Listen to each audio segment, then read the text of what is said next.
જય માતાજી, જય સુરપુર. સ્વાગત છે તમારું ફરી એકવાર. તો સોલગમાં હું છું સંજય વાઘેલા.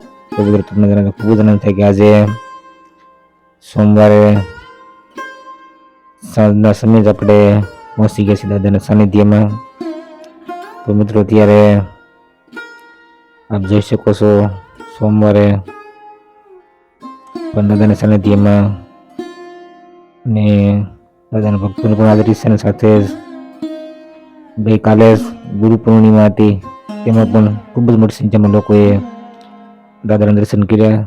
તો મિત્રો આજે આપણે સોમવાર અને રાત્રે દર્શન કરશું. તો વિડીયોમાં બનાવી લેજો. ચેનલમાં તો સબસ્ક્રાઈબ કરજો, લાઈક કરજો, કમેન્ટ બોક્સમાં જય સુરપુર લખી વિડીયો શેર કરજો મિત્રો. અને તમે જોઈ શકો છો આ બાજુ પાર્કિંગની વ્યવસ્થા છે ને આપણે દાદાના મંદિર તરફ જઈ રહ્યા છીએ મિત્રો.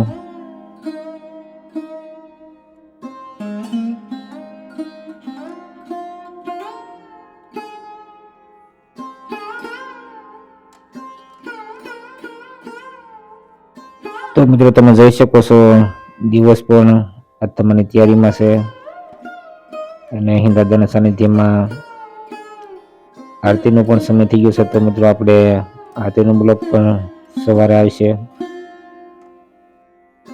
તો એના માટે ચેનલને સબસ્ક્રાઈબ જરૂરથી કરજો મિત્રો. અત્યારે આપણે સુરપુર દાદાના દર્શન કરીએ મિત્રો. ને આપણે દાદાના મંદિરે પહોંચી ગયા છીએ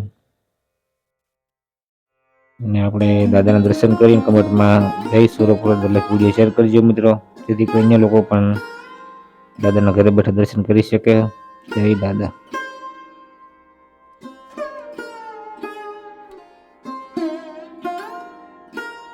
તો મિત્રો દાદાના દર્શન કરીને આપણે આ બાજુ શેર તરફ જઈશું મિત્રો, જ્યાં લોકો અત્યારે પણ ચા નાસ્તાની પણ વ્યવસ્થા શરૂ છે ને લોકો જઈ રહ્યા છે મિત્રો. તે પણ તમે જોશો. સાથે જ આજે સાંજે પણ આપણે જોઈશું દાદાની જાહેર સભા છે, દાનુ બાપુની પણ હાજરી છે. તો મિત્રો આપણે સાંજે પણ દાદાના દર્શન કરીશું ને આ બાજુ બ્લડ ડોનેશનનો પણ કાર્યક્રમ ચાલી રહ્યો છે દાદાના સાનિધ્યમાં, તે પણ આપ જોઈ શકો છો.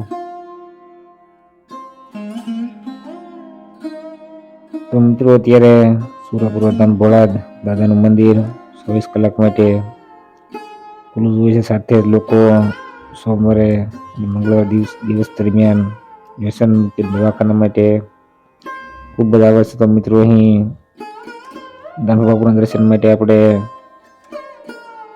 સોમવારે સાંજે જવું મિત્રો, અને મંગળવારે દિવસ દરમિયાન. અને અત્યારે રાત્રિનો સમય છે અને દાનુ બાપુની પણ હાજરી છે, તમે જોઈ શકો છો. અને લોકો દાદાના દર્શન માટે પણ બેઠા છે. સાથે જ મોડી સાંજે મિત્રો આવી જ રીતે જે લોકો વ્યસન મુક્તિ માટે આવ્યો છે તેઓને દાદાનું ઓછી પાણી આપવામાં આવે છે. અને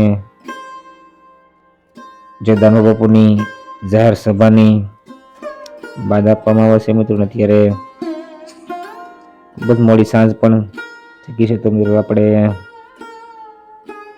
આવતીકાલે મંગળવારે દાદાના દર્શન પણ કરશું. તો એના માટે ચેનલને સબસ્ક્રાઈબ કરજો. અને આ દાદાના સાનિધ્યનું પાર્કિંગ છે મિત્રો, તમે જોઈ શકો છો. અને અહીં ખૂબ જ મોટી સંખ્યામાં લોકો દાદાના દર્શન સોમવારે સાંજે પણ આવે છે. તો મિત્રો આજના બ્લોગમાં આટલું જ. ફરી મળીએ આવતીકાલે. જય દાદા, જય માતાજી.